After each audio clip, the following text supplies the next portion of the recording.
Bonjour, effectivement, moi je suis le directeur du réseau des collectionneurs. Je suis Loïc Durançon. J'ai l'immense chance d'accompagner des restaurateurs et des hôteliers très engagés qui ont des valeurs fortes et familiales dans lesquelles on se retrouve les uns avec les autres. Et je voudrais en citer deux. La première, c'est celle que j'ai pu avoir avec Nadia Samut, qui a la particularité d'avoir mis en place une cuisine très aboutie en partant des contraintes qu'elle avait et en s'enracinant dans son territoire. Mais je pourrais aussi citer une rencontre avec un chef italien très engagé qui s'appelle Massimo Spigaroli, qui produit dans sa ferme dans la plaine du Pô environ 95% des produits qu'il sert dans son restaurant étoilé. Je dirais d'abord utile, un outil qui sert réellement aux restaurateurs. Ensuite, je dirais humain, parce qu'on est sur des relations humaines et riches entre les équipes de Guest Online et nos restaurateurs et les collectionneurs. Et puis enfin, je dirais engagé, puisqu'aujourd'hui, les équipes de Guest Online, dans leur travail quotidien et dans la manière de le mener, sont très engagées. Un certain nombre de combats qui me semblent utiles et nécessaires. Notamment parce qu'on est aligné sur ces valeurs, pour moi une raison essentielle, ces valeurs d'humanité, mais aussi parce que c'est un outil aujourd'hui qui correspond aux besoins de nos restaurateurs et hôteliers pour justement être un bras armé et un complément à la prise de réservation et tout ce qui va avec. Aujourd'hui, c'est très difficile de mettre en place des équipes pour répondre aux demandes entrantes 24 heures sur 24. Et évidemment, l'outil le permet et puis permet d'aller beaucoup plus loin. Donc voilà, donc c'est vraiment un complément pour les restaurateurs et c'est quelque chose qui leur permet de maximiser l'avant et le pendant des expériences qu'ils proposent. Je pense qu'aujourd'hui, on a un grand écart qui s'opère entre une restauration de qualité qu'il faut de plus en plus payer à son juste prix en tant que consommateur et qui est celle qui permet de faire évoluer les choses positivement. Et puis une restauration malheureusement on va dire, qui répond à un besoin physiologique, qui est pas forcément vertueuse et qui finalement est trop industrielle et trop chère pour ce qu'elle représente, ou en tout cas ce qu'elle fournit.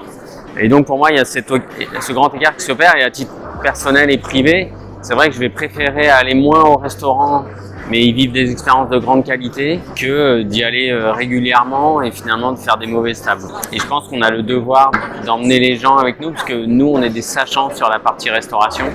Et donc à ce titre-là, il faut accompagner efficacement tout le monde. Elle est nécessaire pour accompagner et pour se mettre au service de nos métiers. C'est-à-dire qu'aujourd'hui, on a besoin d'être bon sur tout un tas de sujets, on a besoin d'être omniprésent. Et si on veut justement faire la différence entre une restauration de qualité et une restauration de moindre qualité, c'est par la présence humaine. Et donc la techno, elle doit aider l'humain à passer son message, elle doit lui apporter des solutions avant, après l'expérience, faciliter la prise de résa et le suivi pour mieux connaître, reconnaître son client, mieux le servir, mieux l'accompagner. Et du coup, lui faire vivre une expérience qui va lui donner envie de revenir et lui donner envie aussi sans doute, de partager ses bons plans avec d'autres.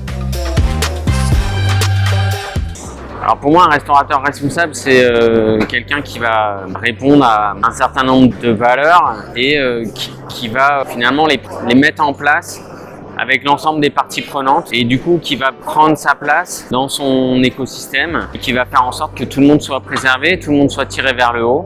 Et pour moi, c'est ça la responsabilité d'un restaurateur engagé aujourd'hui. Et d'ailleurs, notre but chez les collectionneurs, c'est de le souligner parce qu'aujourd'hui, on a des restaurateurs qui sont très très engagés à tous les niveaux et à tous les points de vue. Et notre devoir, c'est de le faire savoir à nos clients et à ceux qui ne nous connaissent pas encore. Alors je pense que c'est important de les sensibiliser. Je pense que pour ceux qui nous connaissent, ils ont tout à fait compris la proposition qui était la nôtre. Et de manière plus générale, je pense qu'on a le devoir d'éduquer et de transmettre dès le plus jeune âge. Pour moi, ça commence avec nos enfants. Et à titre d'exemple, moi je suis très attaché à ce que mes filles comprennent ce qu'est un produit, le goût qui en ressort, la manière dont il est travaillé. Et puissent l'opposer en permanence à quelque chose qui au contraire serait pas de qualité et serait plutôt sur une logique d'apport physiologique et nutritionnel, mais pas nécessairement de qualité. Alors chez les collectionneurs, on a pas mal d'initiatives pour aller dans le sens de l'engagement. On a un engagement social historique depuis quelques années puisqu'on est partenaire avec l'ensemble de nos chefs d'une opération qui s'appelle les dîners de chefs pour les Restos du Cœur, qui a lieu une fois par an et dans laquelle nos chefs vont s'engager, nos fournisseurs vont abonder, les équipes vont servir, des établissements vont ouvrir leurs lieux. Et puis on va faire un dîner dans plusieurs lieux en simultané en France, collecter des fonds et puis offrir des repas aux plus démunis au travers des engagements des Restos du Cœur. Donc ça c'est quelque chose qu'on fait depuis longtemps. Et puis alors de manière plus générale, on a aujourd'hui dans l'ensemble du groupe qui s'appelle Majorian mis en place un nouvel outil qui s'appelle Chlorophylle, qui est à disposition de tous les hôteliers restaurateurs indépendants et qui permet non seulement de faire un bilan carbone de son établissement, mais aussi de prendre des mesures pour réduire ses émissions et éventuellement compenser les émissions restantes en collaborant sur des projets actifs et emmener ses équipes, ses clients et autres dans cette dynamique. Et je vous invite évidemment tous à faire votre bilan carbone parce qu'il est totalement gratuit. Et puis ensuite à prendre des mesures d'accompagnement pour aller de l'avant et surtout s'en servir pour communiquer avec les gens qui viennent vous voir et souligner les engagements que vous prenez, évidemment dans l'intérêt de la planète.